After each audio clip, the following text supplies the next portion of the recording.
Hello दोस्तों, मेरा नाम है प्रीति और स्वागत है आपका प्रीति पीसीएस में। तो इस वीडियो में हम पॉलिटी के जितने भी एमसीक्यू है जो पीवाईक्यू है बीपीएससी ने पूछ रखा है उसको देखेंगे। Please don't skip this video. आपको बैक बटन नहीं दबाना है। क्यों? क्योंकि ये जो पॉलिटी के क्वेश्चंस होते हैं वो यूपीएससी पूछे, बीपीएससी पूछे, यूपीपीएससी पूछे। क्या अगर राष्ट्रपति से रिलेटेड क्वेश्चन बीपीएससी पूछता है तो क्या वो और अदर स्टेट पीसीएस नहीं पूछेगा? क्या वो एसएससी और रेलवे नहीं पूछेगा? पूछेगा ना।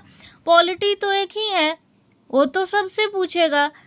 कोई भी स्टेट पब्लिक सर्विस कमीशन हो, जीके तो सेम ही होता है, बस उस स्टेट से रिलेटेड जो जैसे बिहार स्पेशल जियोग्राफी हो गया, हिस्ट्री हो गया, वो हमें मायने नहीं रखता अगर हम यूपीपीएससी की तैयारी करते हैं। बट पॉलिटी तो सबके लिए वैलिड है ना, ये थोड़ी ना बदल जाएगा। संविधान तो सभी एग्जाम में पढ़ना है, तो इसलिए आपको पूरा देखना है और ये नहीं सोचना है कि this video is only helpful for BPSC, क्योंकि ये बीपीएससी का पीवाईक्यू है।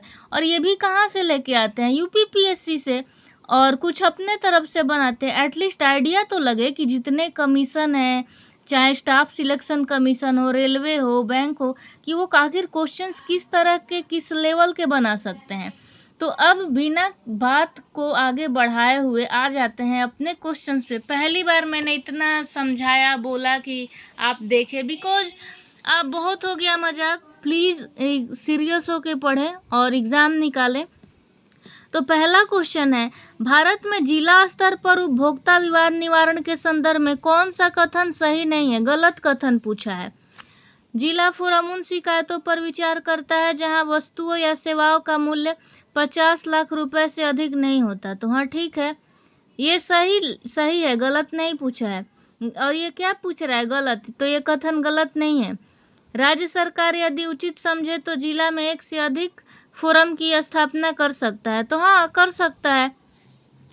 देखिए, उचित समझे तो जिला में एक से अधिक फोरम की स्थापना कर सकती है, ठीक है। सी है, जिला फोरम के सदस्यों में से एक महिला होगी। तो हाँ, एक महिला होगी, ये भी ठीक है। अब बोल रहा है कौन सा सही नहीं है, तो उपयुक्त में से कोई नहीं, कोई गलत नहीं है, सब सही है।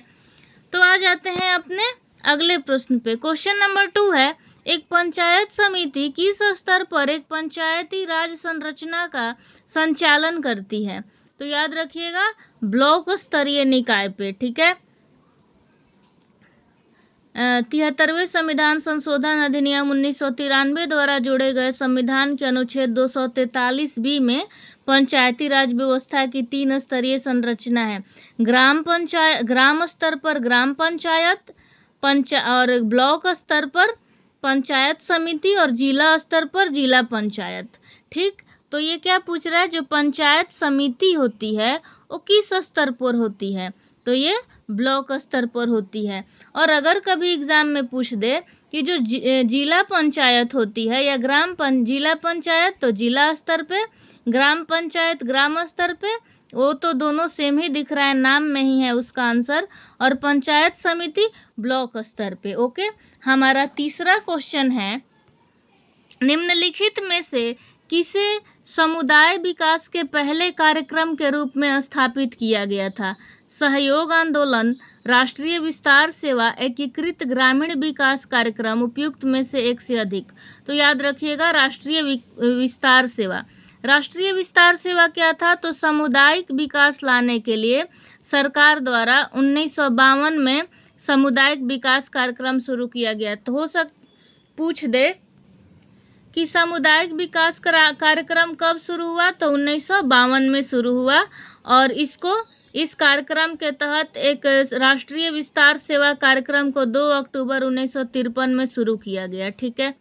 हमारा चौथा क्वेश्चन है, भारतीय संविधान के अनुच्छेद 14 में लिखा हुआ कि कानून के समक्ष समता, यानी जो अनुच्छेद 14 में लिखा गया है वो किस देश के संविधान से लिया गया है? तो ब्रिटेन के संविधान से लिया गया है, ठीक है। यानी कानून के समक्ष समता का मतलब क्या? कि कानून के समकक्ष जितने भी व्यक्ति होंगे, अगर वो कोई गलती करते हैं, अगर सपोज चोरी करने का, लाइक एग्जाम्पल, चोरी करने का सजा है कि आपको जुर्माना देना पड़ेगा और 6 महीने जेल में रहना पड़ेगा। तो इट मीन्स अंबानी हो, कोई भी बड़ा लीडर हो, कुछ कोई भी हो, तो उस पे ये समान कानून लगेगा। ये नहीं कि गरीब है या अमीर है तो उसकी सज़ा कम हो जाएगी। तो कानून के समक्ष समानता का मतलब यही होता है कि सभी के लिए एक ही कानून है, कोई बदलाव नहीं होगा, ठीक है। और ये कहाँ से ली गई है? ब्रिटेन से। और ये ध्यान रखिएगा कि विधि का समान संरक्षण, ये जो वाक्यांश है अमेरिकी संविधान से प्रेरित है और इसका तात्पर्य कानून द्वारा प्रदत्त विशेषाधिकारों और दायित्वों के संदर्भ में समान परिस्थितियों में समान व्यवहार के रूप में अनुप्रयोग से है, ठीक है। हमारा क्वेश्चन नंबर 5 है, भारतीय संविधान को बनाने में कितना समय लगा? तो 2 वर्ष 11 माह 18 दिन। आ जाते हैं अपने अगले प्रश्न पर। क्वेश्चन नंबर 6 है, राज्य का मंत्री परिषद सामूहिक तौर पर किसके प्रति उत्तरदायी होता है? ठीक, तो विधानसभा के प्रति। और जब केंद्र की बात आए तो लोकसभा के प्रति। अगर मंत्री परिषद पूछ दे कि मंत्री परिषद सामूहिक तौर पर किसके प्रति उत्तरदायी है, तो लोकसभा के प्रति। और जब राज्य का मंत्री परिषद पूछे तो विधानसभा के प्रति। और भारतीय संविधान के अनुच्छेद 164 में ये वर्णित किया गया है कि राज्य का मंत्री परिषद सामूहिक तौर पर विधानसभा के प्रति उत्तरदायी होगा, ठीक। हमारा 7वां क्वेश्चन है, निम्नलिखित कथनों पर विचार कीजिए कि 73वें संशोधन के बाद विकेंद्रीकरण किया गया। क्या क्या चीज का? तो निर्णय लेने की शक्तियों का किया गया, पूर्ण व्यवस्था का किया गया, न्यायिक शक्ति इसका नहीं किया गया था, और प्रशासनिक शक्ति, यानी 1, 2 और 4 इसका सही उत्तर हो जाएगा, ठीक है। और 73वां संविधान संशोधन ये रहा। इसके बारे में डिटेल्स मैं PDF शेयर कर दूंगी, सो रिलैक्स। आ जाते हैं अपने अगले प्रश्न पे। प्रश्न है, राज्यसभा में प्रतिनिधित्व में शामिल है कौन कौन? तो भारत के राष्ट्रपति द्वारा मनोनीत सदस्य, तो जो 12 सदस्य चुनते हैं वो, नागरिकों द्वारा सीधे चुने गए सदस्य, तो क्या ये है? तो अभी देख लेंगे एक्सप्लेनेशन में। सी है, अप्रत्यक्ष रूप से नागरिकों द्वारा उनके प्रतिनिधियों के माध्यम से चुने गए सदस्य, तो ये ठीक है। उपयुक्त में से एक से अधिक, तो एक तो ये हो गया और एक ये हो गया, ये नहीं होगा, ठीक है। ये रहा हमारा एक्सप्लेनेशन कि वर्तमान में 245 है, जिसमें से 229 सदस्य राज्य और 4 केंद्र शासित प्रदेश कौन कौन से? तो दिल्ली और पुदुचेरी से आएंगे और 12 राष्ट्रपति द्वारा मनोनीत होंगे। हमारा 9वां प्रश्न है, निम्नलिखित में से किसका संबंध भारत के सर्वोच्च न्यायालय से है? कोलेजियम प्रणाली, अपीलीय अधिकार क्षेत्र, मूल अधिकार क्षेत्र, उपयुक्त में से एक से अधिक, तो एक से अधिक हो जाएगा। देख लेते हैं। तो संविधान के अनुच्छेद 131 में सुप्रीम कोर्ट के मूल अधिकार क्षेत्र तथा अनुच्छेद 132, 33, 134, 136 में अपीलीय अधिकारिता शामिल है, इसलिए विकल्प A, B और C तीनों सही है। हमारा अगला प्रश्न है, 73वें संविधान संशोधन अधिनियम के तहत पंचायती राज संस्थाओं में चुनाव लड़ने के लिए न्यूनतम आयु कितना होना आवश्यक है? तो 21 वर्ष। और ये 21 वर्ष कब किया गया था?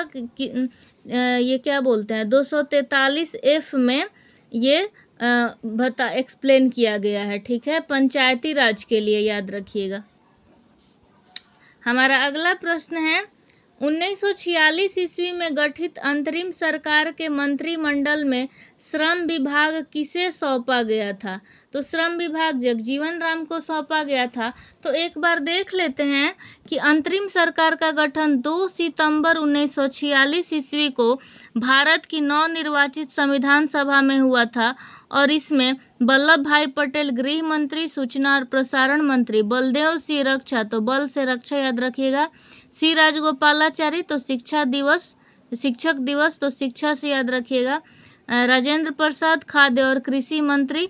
और याद रखिएगा कि बिहार में कृषि ज़्यादा होता है और ये बिहार के ही हैं, तो ताकि आप भूले नहीं। और आसफ अली रेलवे मंत्री, जगजीवन राम श्रम मंत्री, लियाकत अली वित्त मंत्री। हमारा अगला प्रश्न है, डॉक्टर राजेंद्र प्रसाद को संविधान सभा का सभापति कब चुना गया था? तो दिसंबर 1946 को चुना गया था। और पहली बैठक 9 नवंबर 1946 को हुआ था। और 9 नवंबर में के जस्ट 2 दिन के बाद, पहले तो अस्थायी रूप से 2 दिन के लिए सच्चिदानंद सिन्हा थे, ये ध्यान में रखिएगा। और जस्ट 2 दिन के बाद 11 दिसंबर है, गैपिंग है, मुझे लगा उधर 9 दिसंबर लिखा है।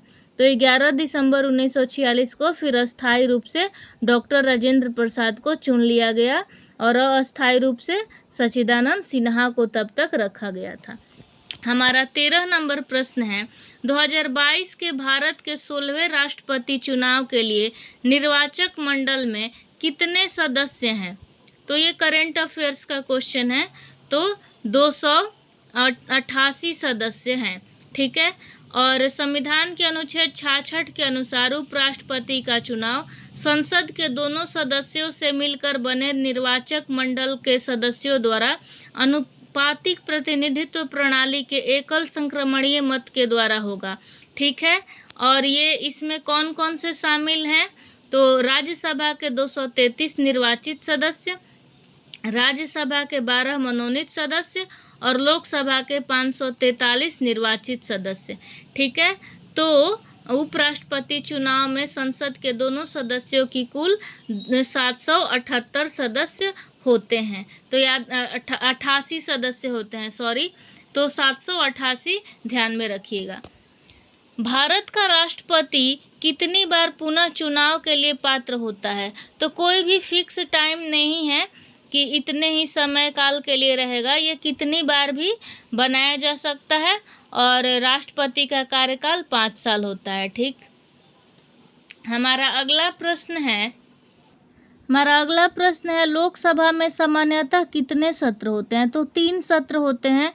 अनुच्छेद 85 के अनुसार संसद सदैव इस तरह से आयोजित की जाती रहेगी और संसद के दोनों सत्र के बीच 6 माह से अधिक का अंतर नहीं होना चाहिए। और ये क्वेश्चन भी पूछता है कि कितने माह का डिफरेंस, कितने माह तक ही गैपिंग हो सकता है? तो बस 6 माह, ठीक। और परंपरा के अनुसार संसद 3 नियमित सत्रों और विशेष सत्रों की आयोजित की जाती है और सत्रों का आयोजन राष्ट्रपति की विज्ञप्ति से होता है, ठीक। परंपरा के अनुसार है। तो सबसे पहला होता है बजट सत्र वर्ष, तो ये फरवरी से मई के मध्य चलता है और ये सबसे लंबा होता है और सत्र से पहले राष्ट्रपति का अभिभाषण आता है, सबको पता है। दूसरा होता है मानसून सत्र जो जुलाई से अगस्त के बीच होता है और फिर होता है शीतकालीन यानी शरद सत्र जो नवंबर से दिसंबर के मध्य होता है और ये सबसे कम अवधि के लिए होता है। हमारा अगला प्रश्न है स्वतंत्र भारत में प्रथम विधि आयोग के अध्यक्ष कौन थे? तो श्री KM सीतलवाड़ थे, ठीक है।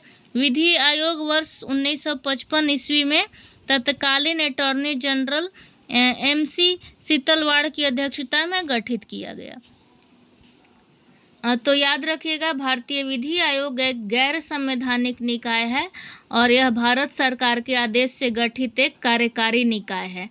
ये इसका प्रमुख कार्य है कानूनी और न्याय मंत्रालय को सलाह देना। हमारा अगला प्रश्न है भारत में यदि एक राज्य एक चुनाव लागू हो जाता है तो संविधान के किस किस अनुच्छेद में संशोधन करने की आवश्यकता होगी?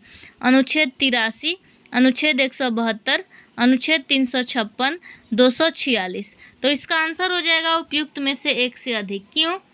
क्योंकि इसमें 83, 85, 172, 174, 356 यानी ऑप्शन A, B और C आएगा। 246 का जिक्र नहीं किया गया है। आते हैं अपने अगले प्रश्न पर। हमारा अगला प्रश्न है किस राज्य में पंचायती व्यवस्था नहीं है? तो ध्यान रखिएगा उपयुक्त में से एक से अधिक नागालैंड, मिजोरम और मेघालय। और ये तीनों में नागालैंड, मिजोरम और मेघालय में पंचायती राज व्यवस्था नहीं है, ठीक है। प्रत्येक राज्य में लोकसभा की सीटों का निर्धारण परिसीमन आयोग द्वारा किया जाता है। इस परिसीमन आयोग को किस वर्ष तक रोक दिया गया है? तो 226 के तहत रोक दिया गया है संविधान के 84वें संविधान संशोधन 2002 के अनुसार 2026 तक कर दिया गया है। ठीक है। और अनुच्छेद 82 के तहत प्रत्येक जनगणना के बाद परिसीमन अधिनियम लागू किया जाता है, ये ध्यान में रखिएगा। सर्वोच्च न्यायालय एक है संघीय न्यायालय, मानव अधिकारों का संरक्षक, संविधान का अंतिम विवेचक, उपयुक्त में से एक से अधिक। तो इसका आंसर हो जाएगा उपयुक्त में से एक से अधिक। ठीक है। हमारा क्वेश्चन है, पंचायतों की वित्तीय स्थिति की समीक्षा करने के लिए राज्य सरकार प्रत्येक 5 वर्ष में क्या गठित करती है? तो वित्त आयोग का गठन करती है, और ये स्टेट के लिए होता है, राज्यपाल द्वारा किया जाता है। अगला प्रश्न है, निम्नलिखित में से कौन सी संसदीय समिति कार्यपालिका को नियम और विनियम बनाने, यानी रूल एंड जो रेगुलेशंस होते हैं उसको बनाने के लिए प्रत्यायोजित शक्ति से संबंधित है? तो अधीनस्थ विधान की समिति, ये याद रखिएगा, अधीनस्थ विधान पर समिति। और इस समिति में सदस्यों की संख्या 12 होती है। ठीक है। संविधान का जो अनुच्छेद 300 है किससे संबंधित है? तो अनुच्छेद 300 मुकदमा और कार्यवाही से संबंधित है। सरकारी ठेका संबंधित है हमारा व्यापार, वाणिज्य, समागम और निर्बंधन, ये। और जो ऑप्शन डी है ये अनुच्छेद 302 से है। वाद और कार्यवाही 300 से है, और भारत का महान्यायवादी 76 से है। सरकारी ठेका ये मैं आप लोग को कमेंट सेक्शन में पिन अप कर दूंगी, क्योंकि अभी मुझे एग्जैक्ट याद नहीं है तो मैं गलत नहीं बताना चाहती। हमारा अगला क्वेश्चन है, भारत में न्यायिक प्रणाली किस पर आधारित है? संविधान पर, नियमित कानून की उचित प्रक्रिया पर, परंपरा पर, कानून द्वारा स्थापित प्रक्रिया पर? तो ध्यान रखिएगा, हमारे यहाँ जो न्यायिक सिस्टम है वो जुडिशियल सिस्टम हमारे यहाँ संविधान से रिलेटेड है, और कानून द्वारा स्थापित प्रक्रिया पर, ना कि उचित प्रक्रिया। उचित प्रक्रिया को हमेशा एलिमिनेट करना है, उचित ध्यान रखना है। हमारे यहाँ स्थापित प्रक्रिया है, उचित प्रक्रिया नहीं है, इसलिए एक से अधिक होगा, क्योंकि संविधान और स्थापित प्रक्रिया। हमारा अगला प्रश्न है, किस राज्य में पहला लोकयुक्त स्थापित हुआ था? तो महाराष्ट्र में हुआ था। ठीक है। एएस आनंद 1990 के दशक के अंत में किस पद पर कार्यरत थे? तो भारत के मुख्य न्यायाधीश पर कार्यरत थे। ठीक है। निम्नलिखित में से क्या संविधान की 11वीं अनुसूची में शामिल है? पुस्तकालय, ईंधन और चारा, ग्रामीण खेल, तकनीकी शिक्षा। तो कौन सा शामिल नहीं है पूछ रहा है? तो ग्रामीण खेल, रूरल जो आपका स्पोर्ट्स होगा वो नहीं शामिल है। 11वीं अनुसूची में 29 विषय हैं, जिसमें क्या क्या है? कृषि है, मत्स्य है, उद्योग है, ग्राम उद्योग है, ग्रामीण आवासन है, ईंधन है, चारा, सड़क, पुल, जलमार्ग, अपारंपरिक ऊर्जा स्रोत, गरीबी उन्मूलन, तकनीकी प्रशिक्षण, व्यावसायिक शिक्षा, पुस्तकालय, सांस्कृतिक क्रियाकलाप, परिवार कल्याण, सार्वजनिक वितरण प्रणाली यानी पीडीएस जो आपका अनाज वगैरह बंटता है। तो अतः ग्रामीण खेल इस सूची में नहीं है। संविधान के अनुच्छेद 113 के अनुसार वार्षिक बजट में कितने अनुदान की मांगें संसद में पेश की जाती हैं? तो इनमें से कोई नहीं हो जाएगा, क्योंकि कोई भी निश्चित संख्या नहीं है, और 2022-23 में मांगे रखी गई थी 102। ठीक। अगला प्रश्न है, किस वर्ष में राष्ट्रीय विस्तार सेवा को प्रारंभ किया गया था?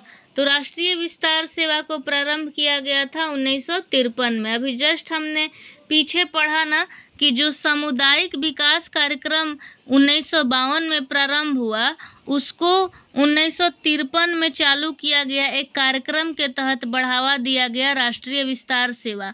अभी जस्ट, यानी कि अगर हम इसको ठीक से पीवाईक्यू को कर लिए होते हैं तो एक्सप्लेनेशन पढ़ते हैं, तो बीपीएससी ने जस्ट अभी अगले साल क्या पूछ लिया? सामुदायिक सेवा वाला क्वेश्चन। ठीक है। तो पीवाईक्यू बहुत इम्पोर्टेंस रखता है। राज्य विधानसभा के सदस्य निम्नलिखित में से किस श्रेणी से नहीं आते हैं? तो ध्यान रखिएगा कि राज्य विधान परिषद में जो विधान परिषद होता है उसमें ध्यान रखिएगा 1/3 जो सदस्य होते हैं वो आपके विधान परिषद के कुल सदस्य संख्या का 1/3 होंगे।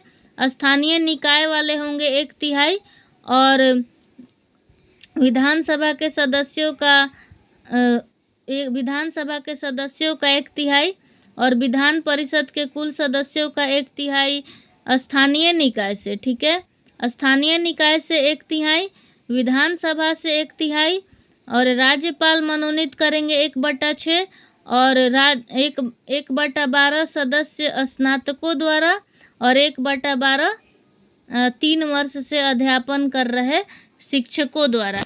तो उद्योगपति इसमें नहीं है। इसको याद कैसे रखेंगे कि जो 1/3 है स्थानीय निकाय और 1/3 है विधानसभा के सदस्य, यानी जो पॉलिटिकल वाला चीज़ है ना, ये पॉलिटिक्स हो गया ना, स्थानीय निकाय और विधानसभा, तो पॉलिटिकल वाला 1/3 है और स्टूडेंट और टीचर वाला जो स्टूडेंट और टीचर वाला है वो 1/12 है, जो स्नातक और टीचर है अध्यापक 1/12 और सभी को पता है कि 1/6 राज्यपाल मनोनीत करते हैं। तो इस तरह से आपको याद हो जाएगा, इसमें उद्योगपति नहीं है। टीचर स्टूडेंट 1/12 और पॉलिटिक्स से रिलेटेड 1/3 और राज्यपाल 1/6। आते हैं अपने अगले प्रश्न पर। भारतीय प्रशासन में विभाजन प्रणाली किससे संबंधित है? लेखा परीक्षण, लेखा, केंद्र, राज्य, नीति, कार्यान्वयन। तो इसका आंसर हो जाएगा विभाजन प्रणाली नीति और कार्यान्वयन से संबंधित है। भारत के वित्त आयोग के संदर्भ में निम्नलिखित कथनों पर विचार कीजिए। वित्त आयोग एक संवैधानिक निकाय है।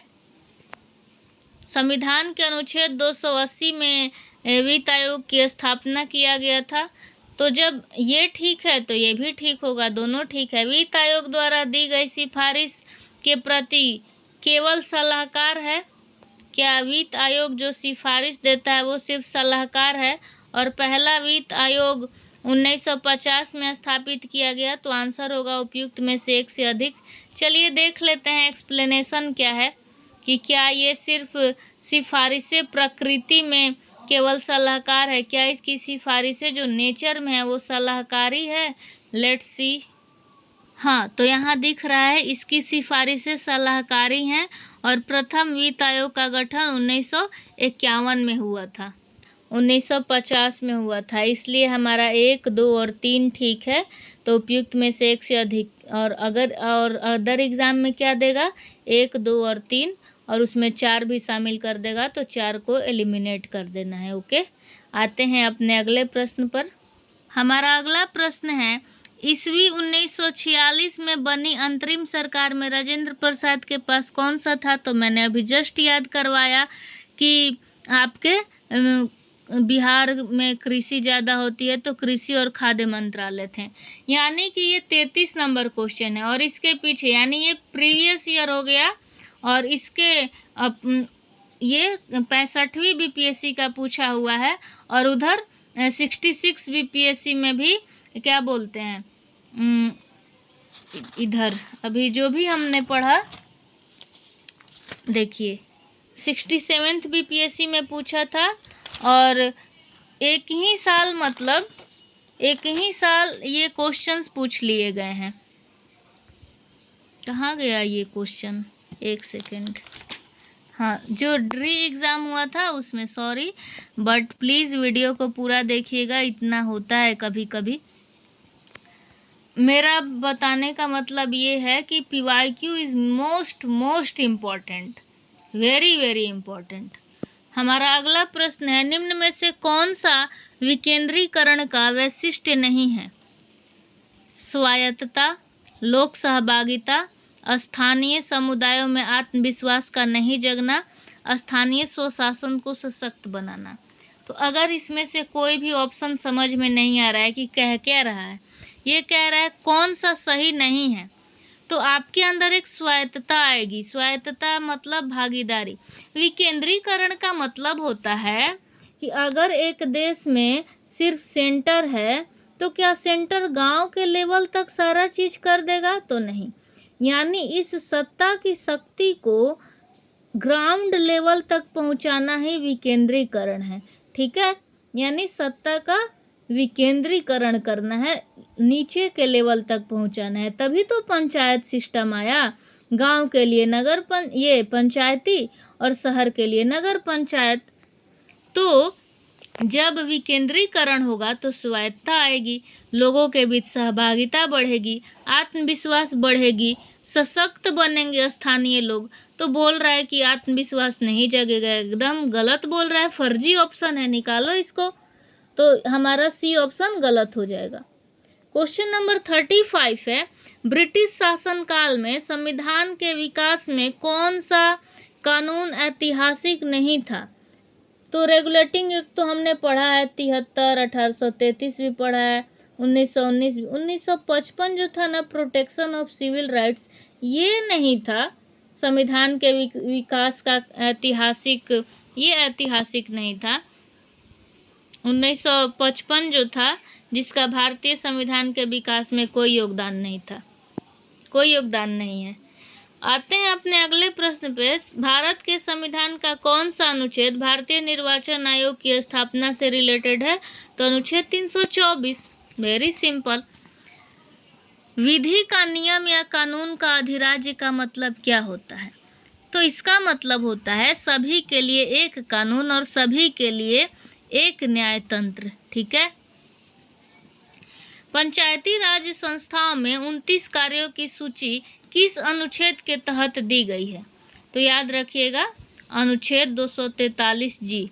अनुच्छेद 243 से लेके अनुच्छेद 243 ओ तक लिखा गया है पंचायत के जो ये हैं। तो जो हमारा लिखा गया है कि पंचायती राज में कितने कार्य हैं, जिसमें से वो था ना ग्रामीण खेल, तो वो इसमें शामिल नहीं है इस विषय में।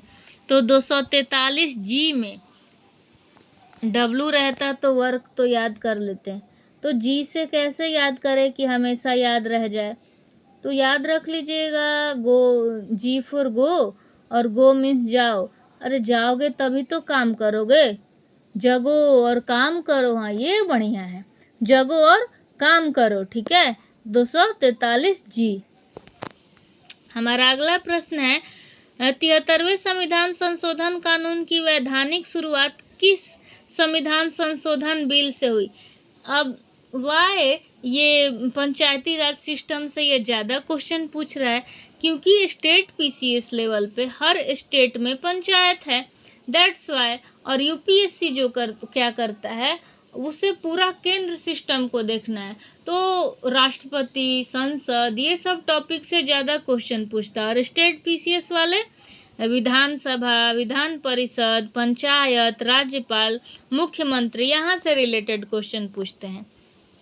तो पूछ रहा है 73वां संविधान संशोधन कानून की वैधानिक शुरुआत किस संविधान बिल से हुई थी? तो 64वां संविधान बिल से हुई थी। ठीक है, और इसकी शुरुआत 1989 में राजीव गांधी द्वारा 64वां संविधान संशोधन के तहत किया गया था, परंतु यह लोकसभा के द्वारा पारित नहीं हो सका। इसके बाद 73वां संविधान संशोधन 1992 के द्वारा इस अधिनियम को पारित किया गया, और बाद में यह 24 अप्रैल 1993 से संपूर्ण देश में यह प्रभावी हो गया। ठीक है, तो ध्यान में रखिएगा, 64वां संविधान संशोधन बिल, ये बिल है, ये अभी एक्ट नहीं बना है। हमारा अगला प्रश्न है, जानवरों के प्रति क्रूरता की रोकथाम को भारतीय संविधान की किस सूची में रखा गया है? तो ये समवर्ती सूची में रखा गया है, क्योंकि ये स्टेट और केंद्र दोनों का काम है। ना तो किसी जानवर को, सपोज कोई जानवर है, तो जानवर तो ये नहीं है ना कि नहीं तुम यूपी के हो, यूपी में ही रहोगे, उसकी मर्जी, हो कहीं भी जा सकता है ना, और कहीं भी पाया जा सकता है। तो उस पर केंद्र भी देखेगा और राज्य भी देखेगा। अब क्या बिहार का फॉरेस्ट डिपार्टमेंट एमपी के फॉरेस्ट डिपार्टमेंट में जाएगा और देखेगा कि क्रूरता हो रहा है कि नहीं जानवरों के साथ? इसलिए ये समवर्ती सूची का पार्ट है। केंद्र और राज्य दोनों इस पे देखेंगे। और समवर्ती सूची में कुल 52 विषय हैं अभी वर्तमान में, इसको ध्यान रखिएगा। संविधान सभा की प्रथम बैठक कब हुई? तो 9 दिसंबर 1943 को हुई। भारत के राष्ट्रपति के चुनाव मंडल में कौन कौन सम्मिलित होते हैं? राज्य के सभी निर्वाचित सदस्य, लोकसभा के सभी निर्वाचित सदस्य, विधानसभा के सभी निर्वाचित सदस्य। तो सभी निर्वाचित नहीं, जो आते हैं ना 12 एंग्लो इंडिया, वो 12 राष्ट्रपति के द्वारा मनोनीत, वो नहीं होते। और लोकसभा के भी सभी जहाँ जहाँ आ जाए नहीं। अगर रहता ना लोकसभा के निर्वाचित सदस्य तब तो ठीक था, सभी निर्वाचित सदस्य नहीं आते। और उसी तरह से विधानसभा के भी सभी निर्वाचित नहीं आते, सभी सदस्य नहीं आते। ओके, सिर्फ विधानसभा के निर्वाचित सदस्य लिखता तो वो आ सकते थे। संसद के दोनों सदनों के सभी निर्वाचित सदस्य तथा विधानसभा के सभी निर्वाचित सदस्य। संसद के दोनों सदनों का मतलब राज्यसभा और लोकसभा।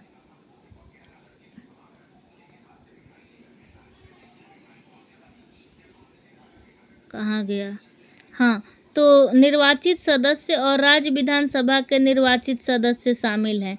ठीक है, तो इसमें क्या हो सकता था ना, इसमें हो सकता था कि उपयुक्त में से एक से अधिक, बट इसने तीनों को, सॉरी मैं कुछ और समझ गई थी।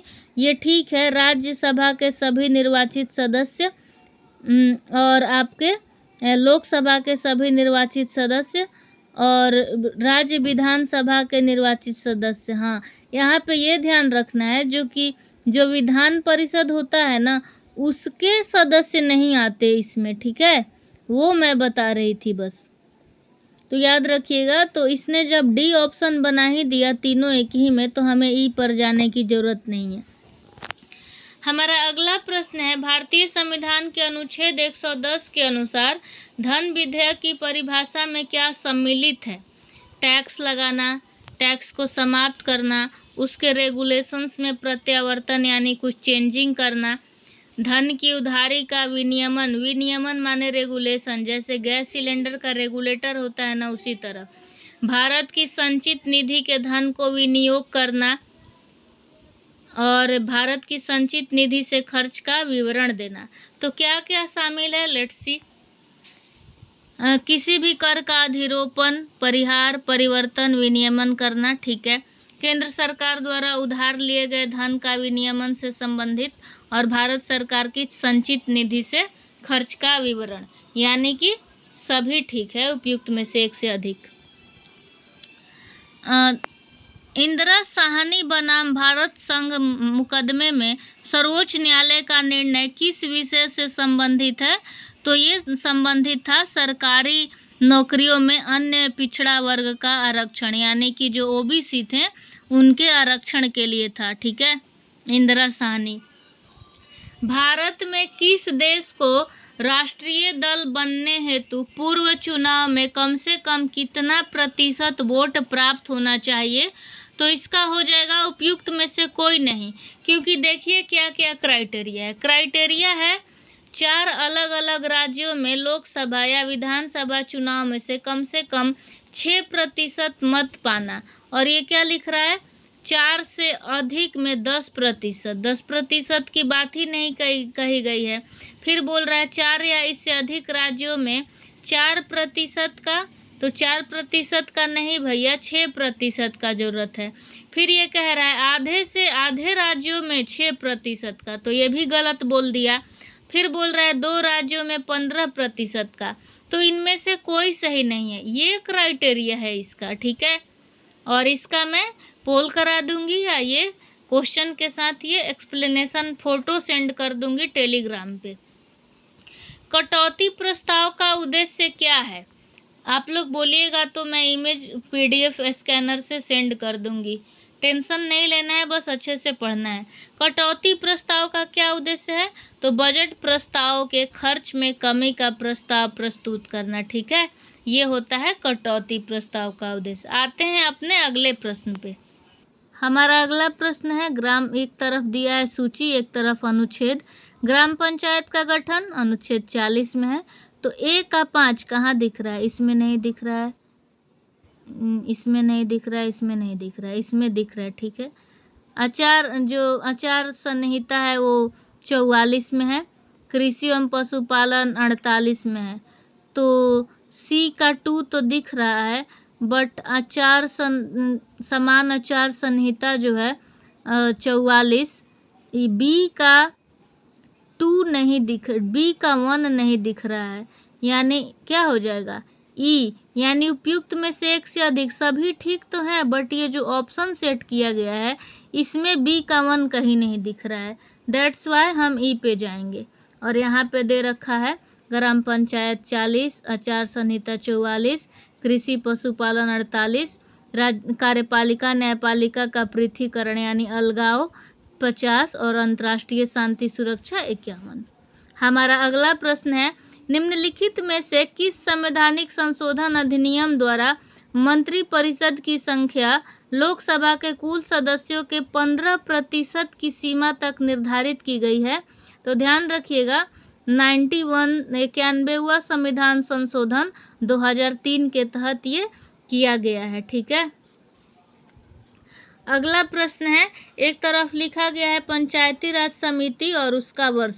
तो ध्यान रखिएगा, CH हनुमंता राव थे 1984। सबसे पहले हम उस पे जाएंगे जो हमें आता है, यानी कि हमें आता है बलवंत राय मेहता 1957। तो हम ई में पहुंच गए कि 4 होगा। तो ई का 4 पहले ढूंढ ले, ये नहीं है, ये नहीं है, ये नहीं, मिल गया ई का 4। तो ये BPSC वाले हैं, ये भी तो कर सकते हैं, तो एक बार ठीक से मिला लेते हैं। और फिर आ रहा है LM सिंघवी, तो ये भी हमें याद है 1986, और अशोक मेहता 1978। तो अशोक मेहता है सी पे, क्या सी का 5 है? तो सी का 5 है, ठीक है, ये रहा। तो इसका आंसर ई हो जाएगा, ध्यान रखिएगा। बलवंत राय 1957। कभी कभी आपको दे देगा कौन पहले हुआ, तो सीक्वेंस में याद रख लीजिए, पहले 57 वाला, फिर 1978 आया अशोक मेहता, पहले बी आए, फिर ए आए, फिर LM सिंघवी है नहीं, फिर 84 पे आएंगे हम लोग, CH हनुमंता राव, फिर सी आए CH हनुमंता राव, फिर 85 में आए GVK राव, तो पहले फिर आ गए जी, और फिर आ गए 1986 में LM सिंघवी, फिर आ गए एल, यानी BA CGL। BA करेंगे उसके बाद ही हमको CGL करने का मौका मिलेगा। तो इसको ध्यान में रखिएगा, कभी कभी पूछ सकता है कि सबसे पहले कौन सा घटना हुआ, पहले ये हुआ या ये, क्रम में सजाने के लिए भी दे सकता है। आज का हमारा अंतिम प्रश्न है, सरकार की संसदीय व्यवस्था के विषय में कौन सा कथन सही है? विधायिका न्यायपालिका के प्रति जवाबदेह होगी, क्या ऐसा है? तो ऐसा नहीं है। विधायिका जो है कार्यपालिका विधायिका के प्रति उत्तरदायी होगी, ठीक है। विधायिका न्यायपालिका के प्रति जवाबदेह नहीं होती, ऐसा थोड़ी चलेगा सिस्टम। विधायिका कार्यपालिका के प्रति जवाबदेह होती है, ठीक है। तो कार्यपालिका विधायिका के प्रति जवाबदेह होती है। विधायिका एवं कार्यपालिका दोनों स्वतंत्र हैं, तो इसमें क्या ऐसा है? तो दोनों स्वतंत्र तो नहीं है। राष्ट्रपति न्यायपालिका के प्रति जवाबदेह होगा, क्यों भाई, वो सर्वोपरि है, वो क्यों जवाबदेह होगा? सारा ऑप्शन फर्जी है, ठीक है।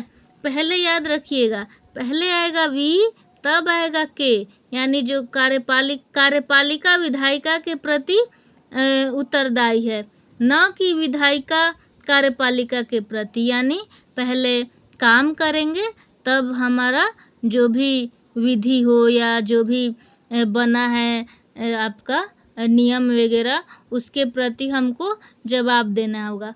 तो इतना के भी याद हो या ना हो, इतना ध्यान में रख लीजिए कि पहले हमको काम करना है, तो कार्यपालिका विधायिका के प्रति उत्तरदायी होता है, ठीक है। और ये दोनों एक दूसरे के पूरक हैं, और ध्यान में रखिएगा न्यायपालिका के प्रति कोई जवाबदेह नहीं है। आई होप आपको बहुत कुछ सीखने को मिला होगा पॉलिटी में, और आज के क्वेश्चन बहुत अमेजिंग थे।